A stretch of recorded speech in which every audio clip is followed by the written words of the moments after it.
Hello, Mr. Jonathan Pageau, and thank you for granting this interview to our magazine, Familia Ortodoxă. We are really very honored and grateful for accepting. It's great. It's great to meet you. I'm happy to be able to do this.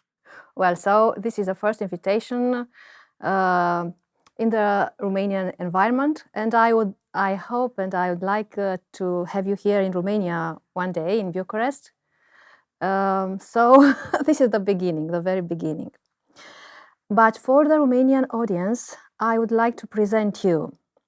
So I want to mention that Jonathan Pageau is a French-Canadian liturgical artist, writer and public speaker on symbolism, religion, and Orthodox Christianity. He is the editor of the Orthodox Art Journal, the host of the Symbolic World blog and podcast, and founder of Symbolic World Press Publishing Company. In 2022, he published the graphic novel The God's Dog, written in collaboration with his brother Matthew Pageau and the artist Cord Nielsen. The success of this book encouraged him to dive more into the storytelling by starting to rewrite and retell the classic fairy tales and to present their deep symbolism. And this will be mainly the topic of our discussion today. But before we move on to the main topic, I would invite you to tell us about how you discovered Orthodox Church. I read that you grew up in a Catholic environment and later became familiar with the Protestantism. And after 7 years in Africa, you decided to study Orthodox theology. How did you reach this point? So I grew up in a strange world, which is where I live is very Catholic, or was very Catholic, not anymore. But my parents converted to Protestantism. So I was born in a Baptist family. My father became a Baptist minister, and so he was a pastor. He was a Baptist pastor, and I grew up in that world. And it was really in my early 20s. Well, first starting in university, where many of the questions, let's say the deeper philosophical questions, the more mystical questions, were beginning to be in my mind. And I struggled to reconcile that with the Baptist faith that I had grown up with. Although my parents were very authentic Christians, they really loved God. But I thought that there was something missing in the theology and in the tradition. And it's in reading the Church Fathers and that I discovered what I was looking for, and how there was this whole well of beautiful language in terms of also in terms of the art and the architecture of the church and the liturgical language, as well as the deep theological language. And so I really fell in love with the ancient church. My first intuition might have been to become Catholic, because everything around me Catholicism was the most prominent thing around. But it seemed at the time that the Catholic Church was in a very difficult state, because they were constantly trying to adapt to the modern world and constantly trying to be as modern as possible. And so it was not what I was looking for. I was looking for the deep well of the ancient church, and it's really in the Orthodox Church that I found it, especially with the iconography, because I was studying art. I wanted to be a painter, but I became very disillusioned with contemporary art. It was very ironic and cynical and very removed from life, and discovering the language of the icon was one of the things that made me love art again. Well, what happened after Africa? I'm very curious. So I actually converted before leaving for Africa, which, by the way, is not a good idea. So if anybody wants to convert to Orthodoxy, don't do it before you leave your country. And so I converted actually the year that I was received and baptized. Is 6 months later, I was leaving for a volunteer position in Africa with my wife. So we lived in Congo for 4 years and in Kenya for 3 years. And it was difficult. I remained Orthodox. I was able to participate a little bit in the liturgical life there, but it was difficult.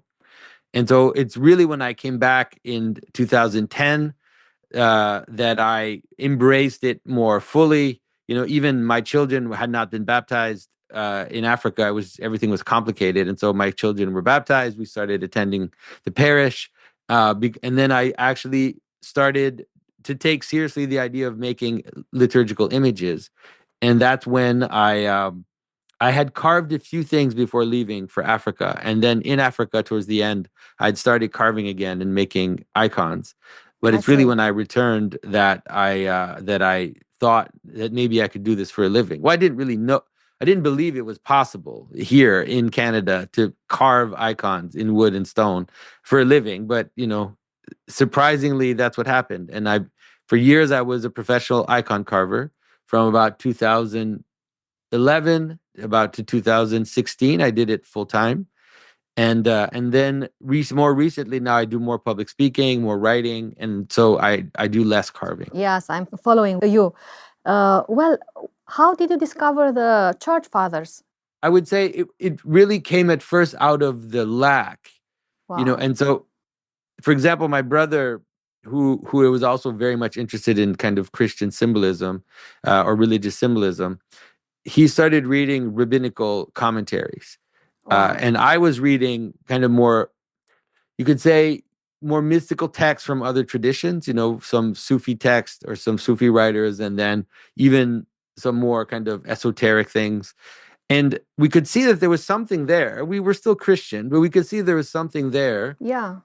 a transformational element, and we couldn't find it in the tradition that we were growing up in. And we felt, how can we be Christian, but that we see that there's something missing in Christianity, Oh, yeah. something deeper, right? A deep connection. And then it's really slowly through references, through reading different modern thinkers, contemporary thinkers, that we discovered the fathers, and then ultimately when I read a book by Vladimir Lossky called the Mystical Theology of the Eastern Church. And when I read that, I knew that I had found where I needed to go. I knew that I had found my home, because it's such a powerful description of theology that is connected to philosophy, that is connected to our experience. And so that was how it happened.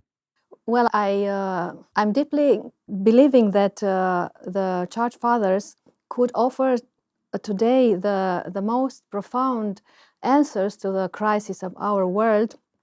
And I was last days I saw your podcast with Jordan Peterson about the dreams, the stories, the transhumanism, and you were saying that today we need theologians. They could answer all these questions and crises and so on. And I think that the church fathers have now these answers. Especially, I believe that Saint Gregory Palamas.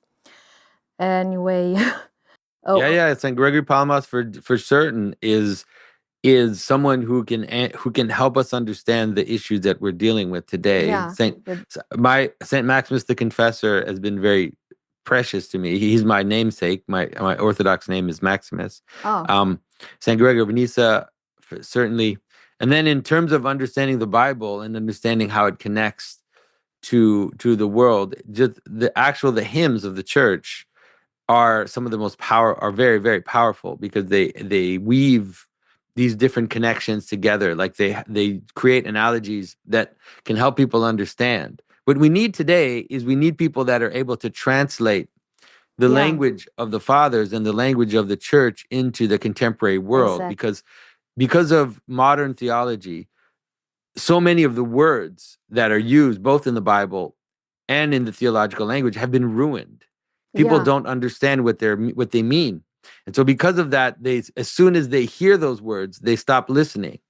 When people hear the word spirit or the word soul, when they hear the word love, when they hear, they just stop listening, because they think that it's all, or they hear angels or demons, all these things.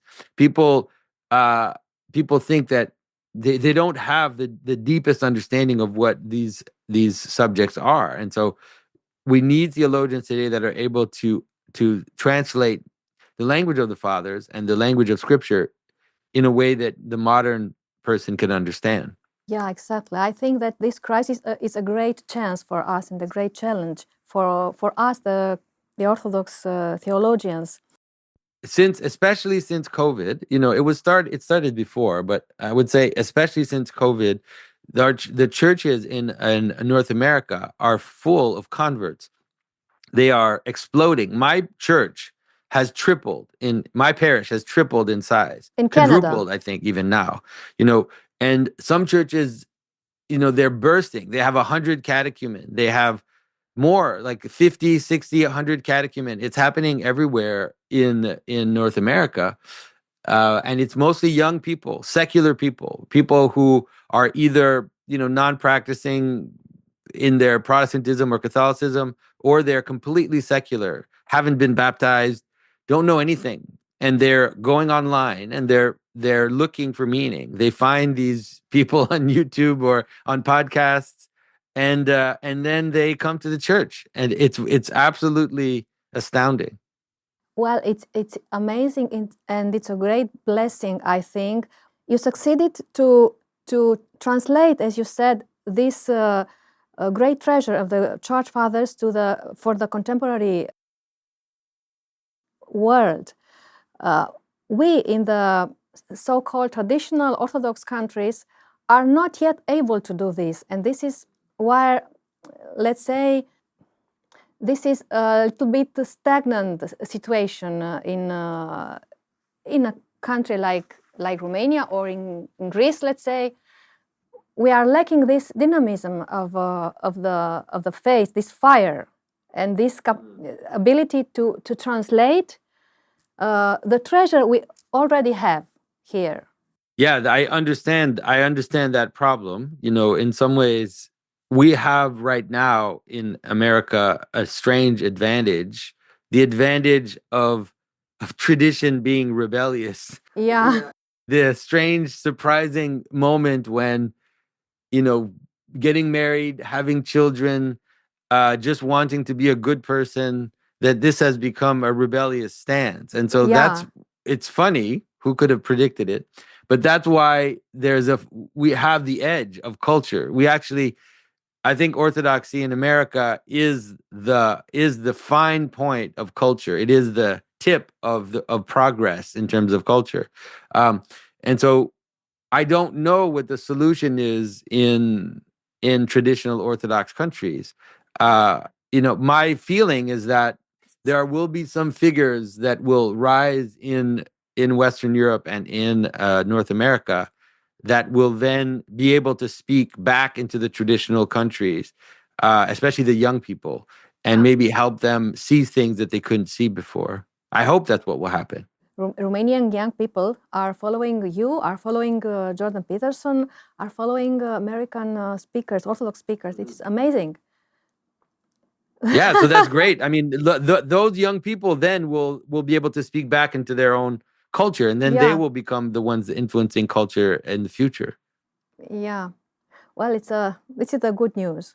Well, I've heard about this revival in the Orthodox American Church, let's say, but I'm so happy to hear this. Well, the second point of our discussion, before approaching the subject of the Snow White, is the ARC project. I understand that you are one of the main minds of this project, the Alliance of Responsible Citizenship, which seeks to offer today a more meaningful and constructive, conservative narrative in a world that is intoxicated, let's say, with negative narratives in different fields: politics, economics, art, science, and love. Could you share what ARC is and how you envision to tell a better story to our world? Yeah, so I would say a good way to understand ARC is trying to recapture, in a more secular language, what is downstream from the Christian principles. Yeah. And so a vision, a positive vision of the human, obviously not an arrogant one, but a positive one which says the human person is made in the image of God. And what does that mean? And so what we've noticed in the past few decades is the narrative about the human has become more and more negative. And there's almost an anti-human narrative, this idea that having children is immoral, like the idea that humans are a parasite on Yeah. the earth, right? The idea that to want something good things for your children, is somehow wrong, and so we want to counter that with positive stories, and those are in different fields. One is basically the idea that it is good to have children and to be a family. This is the ideal, and that although there are exceptions, and few of us are completely perfect in our vision of either human sexuality or a family, but that is the ideal. The ideal is a man, a woman with children, and that is how societies are built. And then the idea, for example, the same with environment. We believe that the environment is very important, but that it always has to be a human first approach. And not only that, but we believe that a human first approach to the environment is the best solution to the environment, which is lifting people out of hunger, lifting desperate people that are struggling to survive. When those people are lifted out of absolute misery, then actually they actually tend to have less children. They don't stop having children, but less. And if you want to actually reduce the population of the world, the solution isn't to stop people from having children. It's to make their lives better, make them meaningful, make them beautiful, and then they will have the right amount of children. Things will balance themselves out. And so all of these things, it's mostly really to counter the kind of globalist, and also the idea that nations are evil, or the idea that we can't have our identities, we can't be part of tribes, we can't be part of nations. No, this is wrong. We all have these beautiful, Romanians have a great right, not a right, but it is wonderful for Romanians to celebrate their history, their deep traditions, and we need to be able to do that all over the world.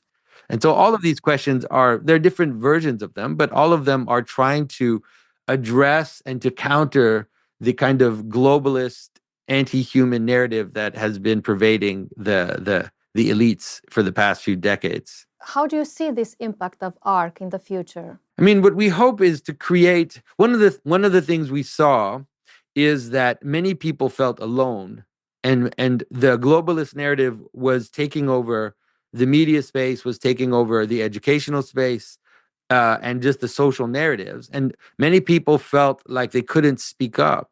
They couldn't say the things that they thought were true and that they thought were normal.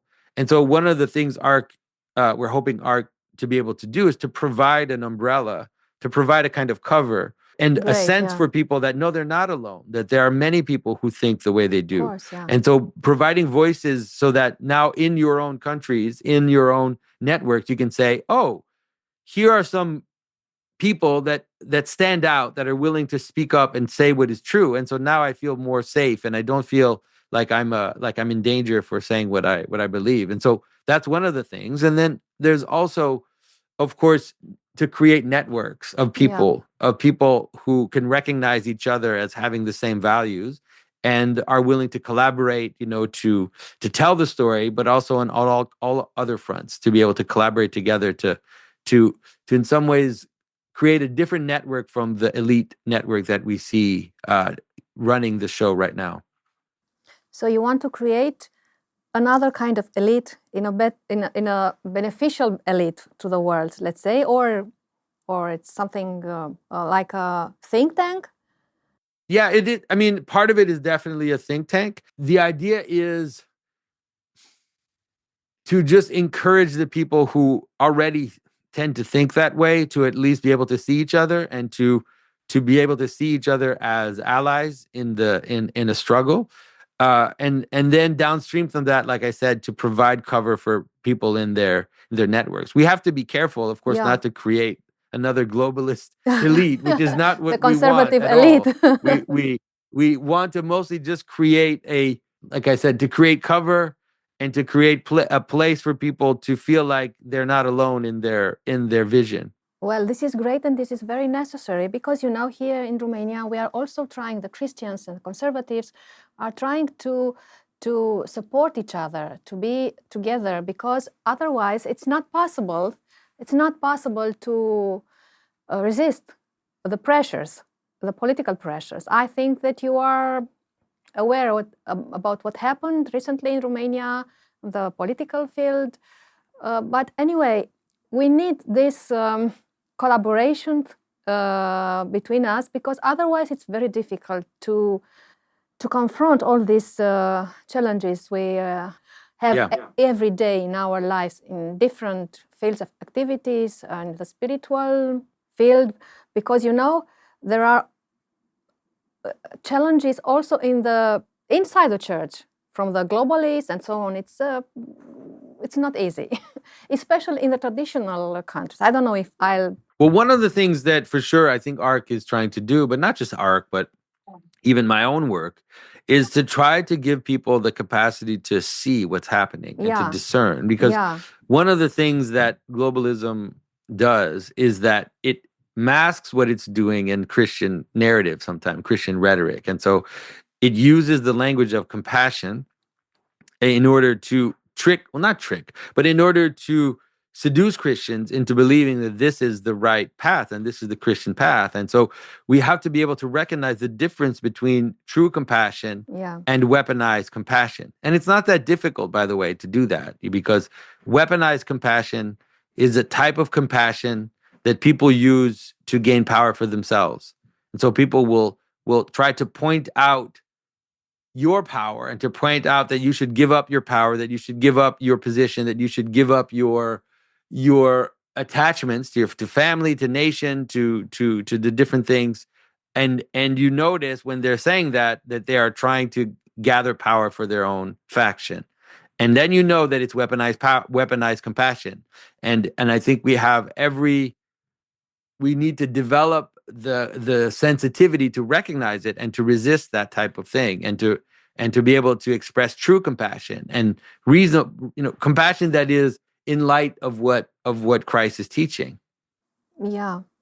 Well, I think that in this moment, also the experience that we had in our former communist countries, it could be very useful, because these strategies are, for us at least, well known, not in this form, but this developed form of manipulation, but we could. Communism is exactly weaponized compassion. It is precisely what it's only that in the past, in communism, it's expressed strictly in economic terms. But now what's happened is those ideas have been opened up into the cultural sphere through the, after the World War II.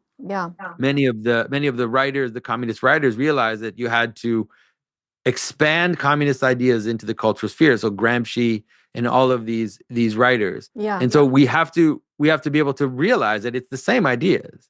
It's the same ideas. It's just that it's not just about class anymore. It's all identities that are being weaponized in this way. Yeah, and therefore we need now the good stories, the good narratives. It's a critical moment. Thank you very much. And now I want to make the transition to the main topic. As I told you, I read yesterday evening and I saw the video audio book. It is so beautiful, so amazing, so enchanting. So I decided to change the topic and to discuss about Snow White, especially today, a day before the Valentine's Day, a celebration of love that in its modern form seems to align more closely with the ancient Roman festival of Lupercalia than with the Christian understanding of love and marriage. Observed from February 13, 15, Lupercalia honored the pagan gods of love, bearing little resemblance to the sacred nature of love as seen through the Christian lens. In this cultural context, where love has become increasingly fluid. I'd like to invite you to share your thoughts on why you embarked on this project of reimagining classic love fairy tales as this one, Snow White. The idea of re-examining fairy tales for me today has to do with this moment, particular cultural moment in which we're living, which is that we have been facing for the past few decades, maybe since the 60s or maybe since after World War II, we've been facing a type of cynicism about our traditions, a kind of subversion of the stories, a deconstruction. So in the North America, almost all the versions of fairy tales that have been expressed in the past few decades have been cynical. They're postmodern, they're inversions, they twist them, they make them into ideological tools for kind of globalist agendas and different ideological agendas. And in the past few years, it's become so bad that, for example, Disney is almost coming close to collapse. Like all their projects are failing, all their movies are very few of them are successful. Glory to God. It's a good thing. And I knew around many years ago, I found out that they were going to make a live action version of Snow White. Yeah. And I knew they couldn't. I knew that if they tried, they would fail miserably because they have now been so captured ideologically that they couldn't tell the story. And that's one of the things that gave me the idea and the realization that it seems like now is the time to retell these stories in a beautiful, celebratory manner. Wow. With a right type of reverence towards the story, with a right type of attention to detail and to and to a celebratory aesthetic as well. And that's what I wanted to do. Of course, the story is retold in a way that is trying to be relevant to today. It's not just a retelling, but it's not done where we twist the story into making it into an ideological program, but rather where different images are brought out in order to connect with a reader today. But mostly it's about celebrating and making and helping people see how these stories, they are the background of our thinking. They are the rock on which our civilizations hold.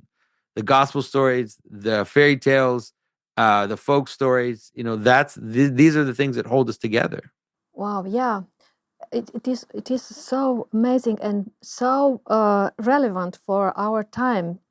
And especially this difference you articulate between the authentic beauty and the weaponized beauty that is presented in your both in the fairy tale and in the book about the symbolism of Snow White.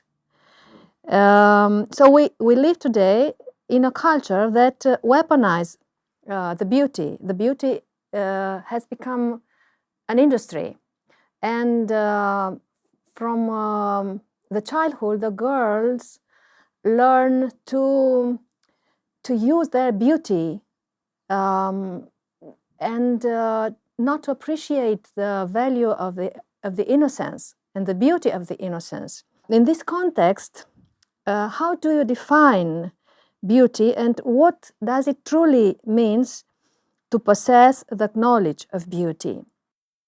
Yeah, well, for sure, in the story of Snow White, one of the things you realize is it is a story about transition. It is a story about how a girl properly becomes a woman, and the dangers and the threats that come down that direction, and also the temptations, like you said, to use your beauty and to use that transformation towards other means besides what they're meant to be. And really, the solution is in the fairy tale. The solution is that beauty, a woman's beauty, for example, is a wonderful thing. It is a truly wonderful thing that the world, gives us, but that it does have a purpose, and that purpose is the joining in love, with a man and the founding of a family. And that's wonderful. That's amazing. It is not something that is not utilitarian. That is actually the greatest celebration of beauty is the marriage. and helping people see that again, right? Helping people see how that is the most precious, most beautiful direction that beauty can be aimed at, and that we shouldn't shy away from it. We shouldn't, how can I say this? That we should celebrate beauty, but celebrate it in the right context. Yeah, well, I remember now as you are talking about a beautiful text, a commentary to the Song of the Songs by Saint Nilus of Ancyra. He has a wonderful introduction to the commentary of the Song of the Songs, and he presents the role of a beautiful woman in guiding the others to the virtue. He says that this is the reason of the beauty, to captivate, to attract, and then to guide to the good purposes of the life, to guide to the virtue, and in this, the most usual situation, to the marriage. I really like this approach of Saint Nilus, and I think that the beauty could enchant and then attract to the most to the highest purposes of the life. Yeah, this is a secret. Like, this is a secret about beauty that that I think young girls sometimes struggle to understand, but that they actually do need to understand. Is that beauty is a power. It is a very, very powerful thing. The attraction that it produces, let's say, on young men, is a very, very powerful thing. But it is exactly like you said, the beauty properly directed produces chastity. And that's the thing that people don't realize, that a young woman has the power to induce direction and chastity in a young man, because she can say something like, well, if you find me beautiful, then this is what I expect of you. This is the type of behavior that I expect of you. And this is how it was always in the ancient world. This is how that's how it was. But now we have this cheapening, where we see beauty as a way to trade to get something else, right? And not to produce virtue, but rather in order to produce a kind of exchange of wealth, or an exchange of status, or an exchange of just power. Of pleasure. Yeah, of power, exactly. Also political power. Yeah. But we cannot deny how powerful it is, and how, and how wonderful it is. It's not something that we should shy away from. It's something that we should understand how powerful it is, and what it can bring about, which is literally the continuation of the human species, which is not bad. That's not bad as a goal. I like very much that in your book about the symbolism, you say that at the end of the story, Snow White understands the reason of the beauty, which is love. I like very much this point, and indeed, virtue, love is beauty, or expresses in this form of the beauty, although it's not always the aesthetical beauty we are expecting. So now I'd like to ask you some things about the more concrete about the symbolism in Snow White. I like very much what you say about the mirror.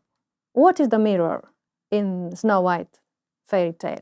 Well, so the mirror is the knowledge of beauty, really. It is the danger of being attentive to that, right? Of being aware of one's beauty, and then becoming a slave to that knowledge. Yeah. And so the queen, you could say that the mirror is judging her, because she looks at herself. She's constantly looking at herself, and then she is being judged by that desire to evaluate her own beauty. Whereas Snow White is beautiful, but doesn't really know that she's beautiful. And so her beauty is pure, and it's not something that is manicured and something that is tried to be controlled, either to control others, but also what happens with the queen is that it ultimately controls her, and not only that, but it actually destroys her. So she's willing ultimately to sacrifice her beauty for beauty. She's willing to destroy herself in order to become beautiful. And we see that now, today. It's become a caricature when we see women with Botox faces and that have massive amounts of plastic surgery. We're noted, and they're so captured by beauty and so controlled by beauty, obsessed by beauty. They don't see that they're making themselves monsters. Yeah. In order to stay beautiful. They don't have anymore the sense of the beauty, the criteria of the beauty. And one of the aspects that I want to show is the idea of a beautiful old woman. Yeah. And how a beautiful old woman is not the same kind of beauty as a 19-year-old girl. But that it is something it can be very powerful. It can be very powerful because it is, when you meet an old person who is at peace with their situation, who has kind of accepted their place in the world, they shine. They have a kind of glow that is very different from the kind of prosthetic beauty of surgical, and the dyed hair, and then also the layers of makeup that sometimes people, as they age, they kind of add to themselves. But I think that's important to see that, to understand that one of the beautiful things of the older person is their capacity to be guides for the young and to help them see wisdom as these young people are discovering their own power, is to be able to guide that towards the right aim. Yeah, I must confess now that for me, the most beautiful woman in my life was my grandmother. She was so wise, so beautiful, so kind, and she was, for me, the ideal of the beauty. And also having the occasion to meet some great spiritual fathers here in Bucharest. One of them was my spiritual father. They were they passed all this period of the communist persecutions. They were, for me, really the most beautiful persons. I preferred the faces at their old age than their faces when they were younger. They were more expressive, full of expression and full of inner beauty. And yeah, you are right about this kind of beauty. Yeah, when we read the description of the saints, in their life, and I've also had the chance to encounter some older monks that it's hard to describe unless you've experienced it, because they're old. Like, they're old. Their characteristics are exactly what you expect of an old person. Their skin is, they have wrinkles, and their body is passing away, but there's a glow in their eyes and in their stature that is really, you can experience it. You can actually see it. And it's hard to describe, but you can see it. It's wonderful. Yeah, really, it's the beauty of God. This. Well, now returning to the symbolism of Snow White, what is the poison apple in your story? So this is something that I've struggled to understand for a long time, because I could see in the story that it's related to Adam and Eve. It's clear, right? She eats an apple, she dies. But I couldn't totally understood it. And it's really when I understood this idea of the knowledge of beauty. Is when I understood what the apple is about. Because in the story, in the traditional Grimm story, and not in the Disney version, but in the Grimm story, the queen goes to see Snow White 3 times. And when she goes, she brings different objects. She brings a beautiful comb. She brings a beautiful corset. And you think, when you realize it, it's very odd, because the mirror told the queen that Snow White is the most beautiful of all. So why is she bringing her things to make her more beautiful. Why is the queen bringing her things to make her more beautiful? And you realize that what the queen is trying to do is to make Snow White like her. She's trying to make Snow White into the queen. She's trying to make her desire beauty, make her want to weaponize beauty, make her aware of beauty and aware of her own beauty in a way that she feels she has to basically work at her beauty. She has to transform herself in order to be more beautiful. And that is what leads her to die. And so the poison apple becomes an image of that knowledge. It really is an image of the fruit of the knowledge of good and evil. But in this case, it is a fruit of the knowledge of beautiful and ugly, something like that. Well, I like also that you mentioned the episode of the Iliad in Homer writing. Yeah, so I did in the fairy tale. I say that this apple once started a great war, and I also make the apple a golden apple, so that it's related to the judgment of Paris that we call it, which is that Paris was asked to decide which of the goddesses were the most beautiful, and then he was to award them with an apple from the garden of Hesperides. And so, I wanted to help people see that there's a connection between these stories, between Troy, between Adam and Eve, and between Snow White. Of course, it's very subtle in the book. The book is for children. So we just say that this apple started a great war, but those who know will know what I'm trying to say. Yeah, this is wonderful that you wrote this text for children, but contains all these analogies to the mythology, to the scripture, and it's wonderful, really. I'd like to Funny, maybe I can say one of the things you said about the Song of Songs, you mentioned the Song of Songs, and the Song of Songs were very much an inspiration for my retelling. Wow. And so I have a scene where Snow White actually quotes the Song of Songs when and it has to do with what I said about how beauty can bring virtue. Yeah. Because the prince, she meets the prince earlier in the story, and the prince tries to kiss her, and she says basically, like, if you love me, you'll actually wait.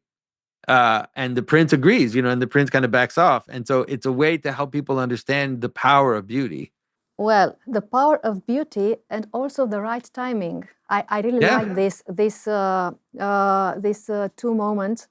And that you said that if he would steal the Snow White in that moment, the prince would be only a thief and would not let the love become, let the love grow until the right moment. I really like this, that both the prince and the princess had to become ready for this love and for this status as king and queen.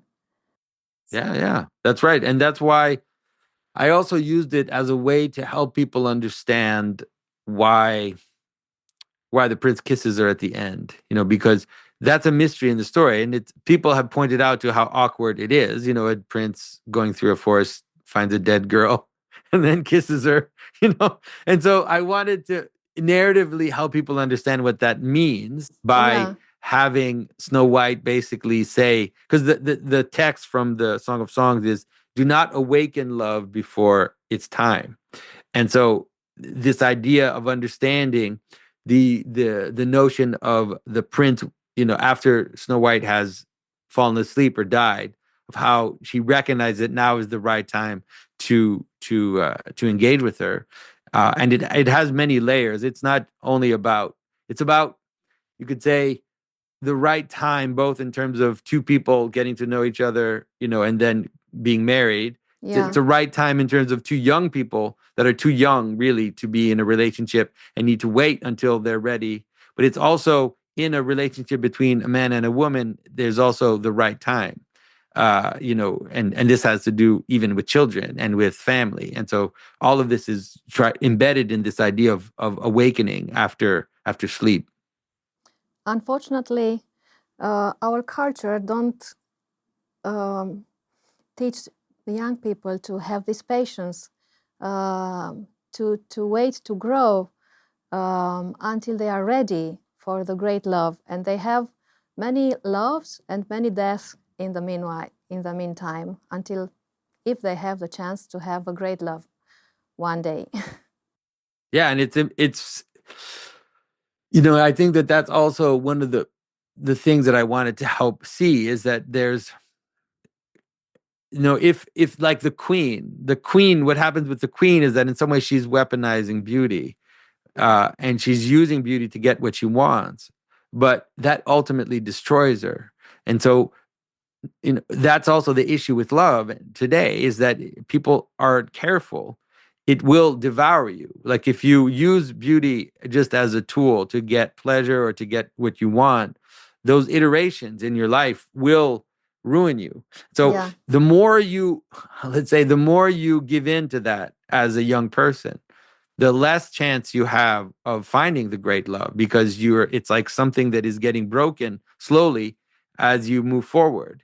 Uh, um, and so it becomes more difficult. And you see that, you know, you find, sadly, you have people who wait. They say, well, I want to wait to find the person and get married. And they wait until they're in their 30s.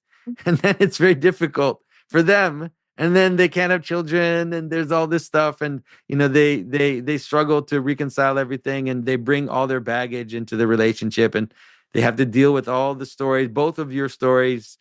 You know, and so there are reasons why the old world was the way it was. There are reasons why we had this vision that ultimately the meeting of two virgins is the ideal. Of course, we understand that we're broken, and, you know, and no one is perfect, but to maintain that as the ideal, I think is still something we can do.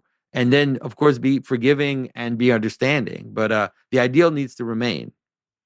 Well, I would like to ask you now something, because I'm also a teacher in a private school, and I'm teaching to teenagers.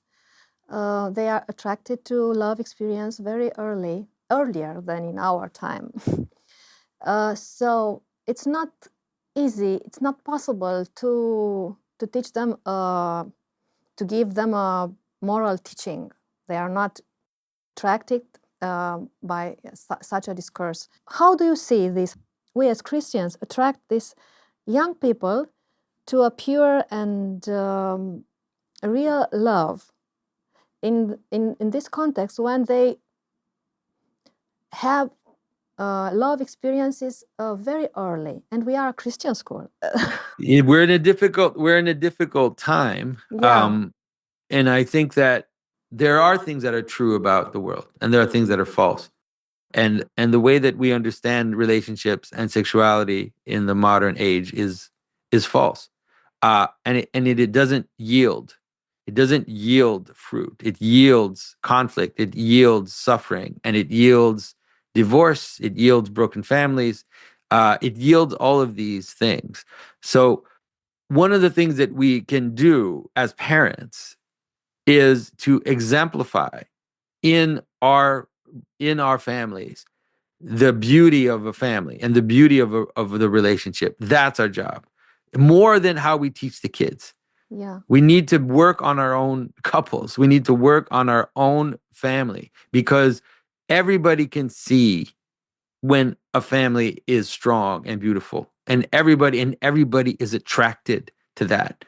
And so I don't want to. I know it might be disappointing because it's not a quick fix. It's like there's nothing you can tell, but the thing you can do is to learn to love your spouse. Yeah. That's the thing you can do, because everybody will see how that is much better than all the crap that is put forward in popular culture.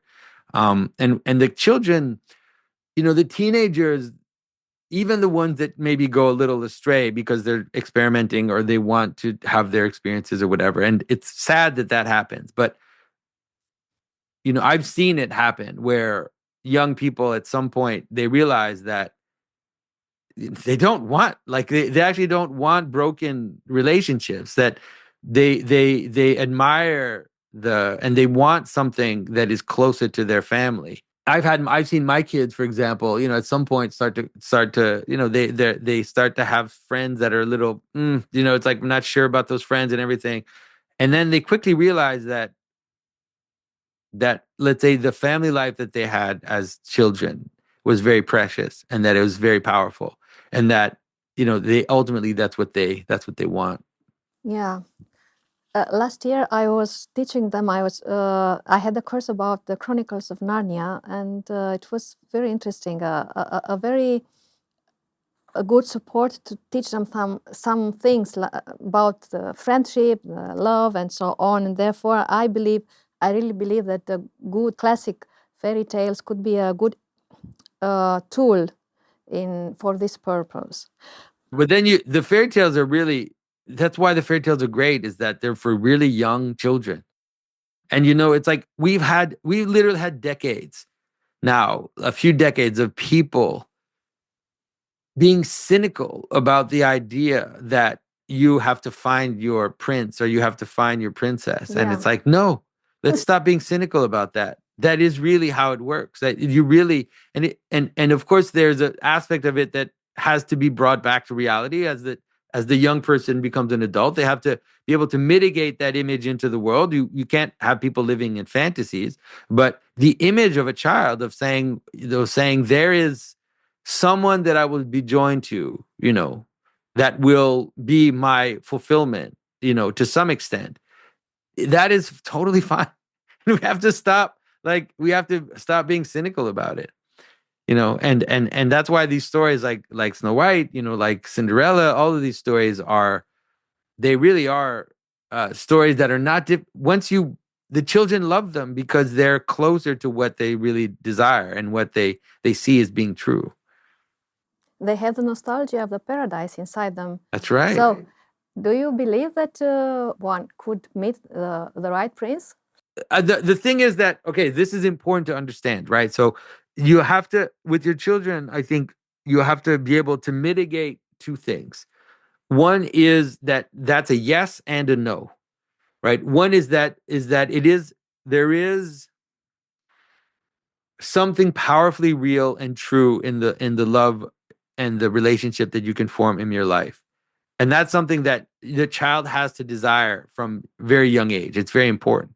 But it's also important to be able to learn as you grow up that will also never fully satisfy you, right? That's why we're Christians. That's why we're not pagans. That's why we're not, that's why ultimately we have to know that can only be found in God. It cannot be found in your spouse. But the thing is that if you engage properly and you love God properly, then that is actually your best bet at finding joy in your relationships. It's your best bet in finding joy in your spouse, in your kids. And in my life, I've seen it. It's like the moments where I actually give up a little bit of my expectations of my relationship is when I have the best moments. And so those two things have to remain in tension, when you are kind of dealing with children. An ideal is fine. You need an ideal, but you also need to realize that ideal is an image of something else. That's why in the Song of Songs, if you read the Fathers, they'll say that although it is an image of a man and a woman, it's ultimately an image of the soul with God. That's what the Song of Songs is actually talking about. Yeah, I'm working upon a thesis about the patristic interpretations of the Song of the Songs, and yeah, really, it's wonderful. It's wonderful, this image of the bride and the groom as Christ, church, and soul, or the individual soul. So I have two questions. Do you believe that by creating good movies with good stories, we could change the mind, the perspective of the young people about the love and the marriage and the family? Yeah, I think that, not just movies, but I think that one of the things that's happened here in North America, I don't know in Romania, but one of the things that happened is that we kind of left the feel of storytelling, and the Christians and the more conservative people, they abandoned it and they left it to their enemy. Yeah. They got involved in economics and politics, and they forgot storytelling. And then there's a surprise, which is that your kids don't care about politics and economics. They like stories. And so if you don't tell stories, then you might think you're winning, but you're losing the next generation. And so we have to be able to tell beautiful stories again, you know. And there are many examples that we can see that not that long ago. If you think of the Lord of the Rings trilogy, for example, that had a massive, massive effect on culture. It became an underlying imagery, underlying structure for an entire generation of young people. And that happens to be the right story. It happens to be a powerful story that is both true but also subtle. It's not simplistic. It's not naive. And so I think that is something that we can do. And I think that today, right now, is actually the time to do it because Hollywood and they're falling apart. They can't tell stories anymore because they become so captured by their ideology, so captured by their idiosyncratic desires that people don't relate to them anymore. The stories they tell are not relatable. And so we have a window right now to be able to come in and to recapture and to retell the powerful stories. And one of the ways to do it is also to not be ideological ourselves and to not be simplistic and moralistic. And because fairy tales are not moral stories, they just aren't. People think that fairy tales are there to teach morals to children. No, they're far more deep and subtle than that. They give an entire world for a child to live in. They give an entire network of images that a child can identify with. And that is far better than a don't touch the hot stove story. Yeah, they are so beautiful, and by this beauty, they are attracting the souls, I think. Yeah, I absolutely agree about this window that we have now. I would like to say you that the past year we had in Romania a festival of Christian movie, documentary, and artistic fiction movies. We had guests from all over the world, from America, from Canada, from Russia, not from Russia, it was not possible, from the countries of the former Soviet Union, from the Orthodox countries. It was a very good experience. It was the first edition, and we hope that Quo Vadis festival will have a good impact in this field. It was really, and also we have of course Romanian Christian directors. Well, it was a possibility to open to this direction, I think. That's wonderful. Yeah, I need to go because it's really something that I care deeply about. Could come this year in November, and then come to our festival, the Thinking Festival, which is organized by an association I'm leading together with one of my friends. It's the association Noetic Arc. We we choose this title before learning something about your arc. Oh yeah. Well, it's the vibe, huh? Everybody knows that it's time to build an ark right now. Everybody kind of understands that it's like we can see the signs, the water's coming, so we have to be able to build something to hold us. Yeah, it's noetic from nous, but also it's related to the Noach. So it's a wonderful idea. My friend is a film director, and we also intend to work on this direction. The final question. What relevance does Snow White's transformation fairy tale hold today? She became from a young princess, a young wise woman, and a true queen. So which is the relevance of this fairy tale, this transformation story for... Yeah, so it is. I mean, Snow White is a coming of age story. It is a story of how a young girl becomes a woman, and everything about the story is there to help you see that that's what's happening. You know, you can think of a young girl who all of a sudden is transformed, and she doesn't understand what that means yet, right? She doesn't know what it entails, and so it brings all these problems at the beginning, competition with other girls, all these young boys, especially a teenage girl, like all these boys that are kind of shorter and not interesting, and they're not particularly attractive, and she's like, so what is this for then? Like what is this transformation for? Yeah. And so the story of Snow White is about that, but ultimately it's important to understand that the transformation of Snow White is really the story of all transformations. It's the story of how, when something changes, what do we go through? How do we move from one state of our life to the next one? How do we learn something new? How do we move into new spaces and be able to readapt, when we are in transformation? So you could think of the story of Snow White as someone who loses their house and then has to move and to find a new house. You could think of the story of Snow White as someone who changes jobs, or someone who, anything that is where you have to give up a world and that you fall into chaos, and then you have to make sense of that chaos and find the meaning for a direction that you need to go into, and then ultimately ending with a type of balance.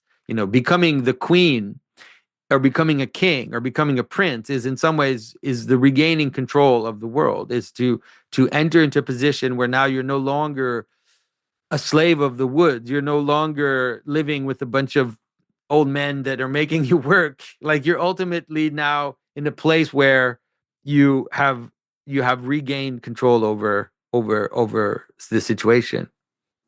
Yeah, it's great, really. In fact, the most fairy tales are telling the story of becoming a king or a queen, and I also like the Tolkien this program of how to become an emperor, how to become a king.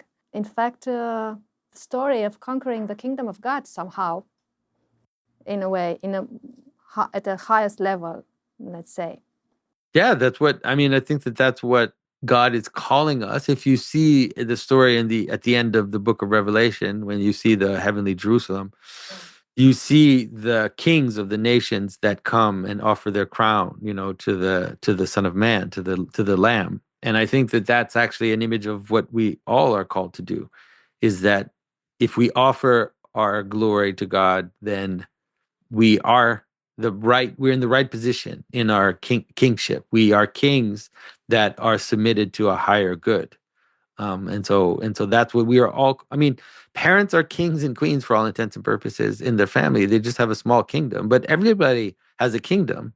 Everybody has an amount of things that they have dominion over, that God has given them, whether it's just their bedroom, or whether it is the family, or where it is employees, or whatever it is. And so we have to become good stewards and good kings of whatever kingdom God has given us. Yeah, this is true. For today, I thank you so much. I'm sorry I was a little bit nervous. Great pleasure for me to meet you in this interview. Yeah, it was wonderful. I hope it'll be useful for people. And yeah, and send me your books. I'll definitely look at them. Yeah, of course. Thank you. This was the interview with Jonathan Pageau, an important public speaker and liturgical artist. We had the pleasure and honor to speak with him about the love in the postmodern society and culture, and about the treasure of the classic love fairy tales. See you next time.